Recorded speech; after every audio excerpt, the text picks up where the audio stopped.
Growing up a kid in the 70s, we did what all kids did. We were outside all day, outside into the evening, and one of the things we did was go down to the Mississippi River. We'd get on our bikes, we would explore the shoreline, looking for treasures. Quite often we found clamshells with holes in them. Those were from button factories back in the 30s and 40s. Later on, we get on our bikes again, go to Duck Creek, which was a tributary of the Mississippi. We'd take off our shoes and socks, get in the water, look for crawdads, catch crawdads. And then after Duck Creek, right nearby is a big, huge marsh down by my house, over by the creek. And in this huge marsh would be tons of bullfrogs and tadpoles. And it was just teeming with life and noise and energy. And I remember my brothers bringing home a couple frogs and bringing them down into our basement where we had a 40-gallon freshwater tank. And they put those frogs in there. I'm not sure why, but I just remember a few days later seeing billions of frog eggs filling up that 40-gallon tank. So I don't know what my parents did, but I do know we saw for years little itty-bitty frogs jumping around the outside of our house for a long time. Fast forward to college, I go away, I really miss something about the Quad Cities, something about my hometown. I realized it was the Mississippi River. When I come home, I go down to the river, I spend a little time there. I love the river, I grew up on it, the sights, the sounds, the smells. And now for 25 years I've lived along the Illinois River. And the Illinois River, very similar to the Mississippi River, one time was a very clean waterway. Pioneers, I've seen pictures of pioneers, spending the whole day with their family down on the beach, swimming, fishing, having a great time. So anyway, I go to Bradley 7 years ago. Robert Kennedy Jr., a very famous environmentalist, came to Bradley, and I remember three things about that night. Number one, it was a packed ballroom where he spoke. Number two, he was selling a book that I was too cheap to buy. And number three, he said something that has stayed with me ever since. He said, you know, you live by this great natural resource, the Illinois River. Why is it that you just can't take your family down there and go swimming in it and catch fish and eat that fish and know that fish is clean? And I thought, that really hit home. Why can't we, make it clean? And swimming in the Illinois River is our dream.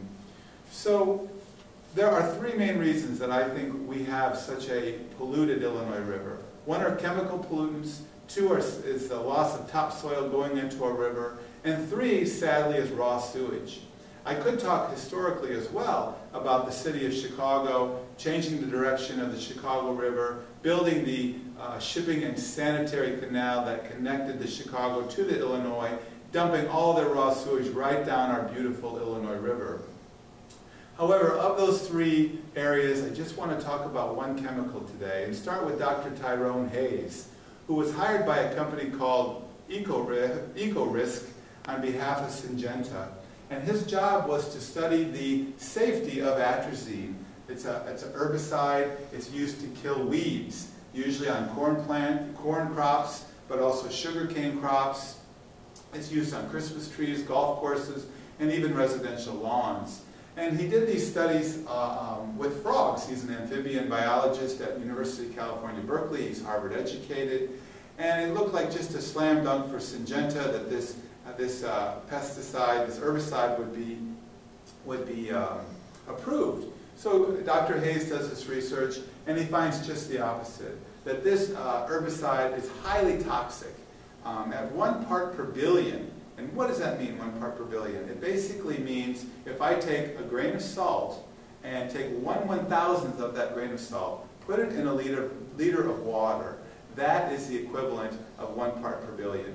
That was making major endocrine disruption in male frogs, basically changing them into female frogs. And that's a scientific fact. So frogs, like humans, have no tolerance for endocrine dysfunction in their bodies. In fact, the raising of estrogen in women and men can mean a higher rate of breast cancer, ovarian cancer for women, and prostate cancer for men. So how do we get rid of these highly toxic herbicides in our land and in our waterways? Well, there's two solutions that I think of. The first solution is to use the European Union method for product safety. And basically, it's on the shoulders of the company to prove that that product is safe. In our country, we don't have that policy. And in fact, in the European Union, atrazine is banned. And the second thing is for us to change our aesthetic. This is a harder cultural thing for us to do. But to look at our landscape and say, do we really need to put all of those herbicides onto our lawns?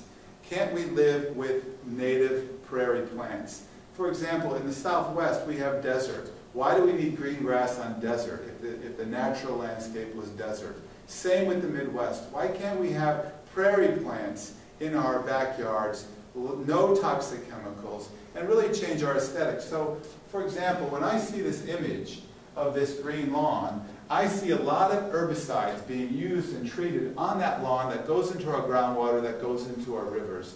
It's highly toxic. This is a dead zone. This is called a monoculture dead zone. Whereas here we have beautiful dandelions. They are native prairie. Let me tell you a quick story about lightning bugs. I was around dusk a few years ago, and we have a little prairie area, and of course in my suburban neighborhood we don't spray. But all around us, lots of our neighbors spray. And these little girls knock on my door and they say, you know, Mr. Resnick, can we catch lightning bugs in your yard? And I was like, absolutely, go for it. There's other kids back there right now catching them. And of course it made me think, well, why can't they catch lightning bugs in their own yard? And the fact is when I looked at their yard, there were no lightning bugs. It was the perfect dead scape like what we were seeing here. No lightning bugs, no life, it's dead. So I felt sorry for those little girls, and felt sorry for our land and especially our water. So those are the two main things that I wanted to say. In conclusion, our bodies are 60% water. We have a human right to have clean water for our bodies, for our environment, and for all wildlife. And when I think about my grandchildren, I want them going down, catching tadpoles, catching frogs, swimming in creeks, swimming in the river. And that's my dream. So, you know, let's make it clean. Cleaning up our river is the dream. Thank you. Okay. I made some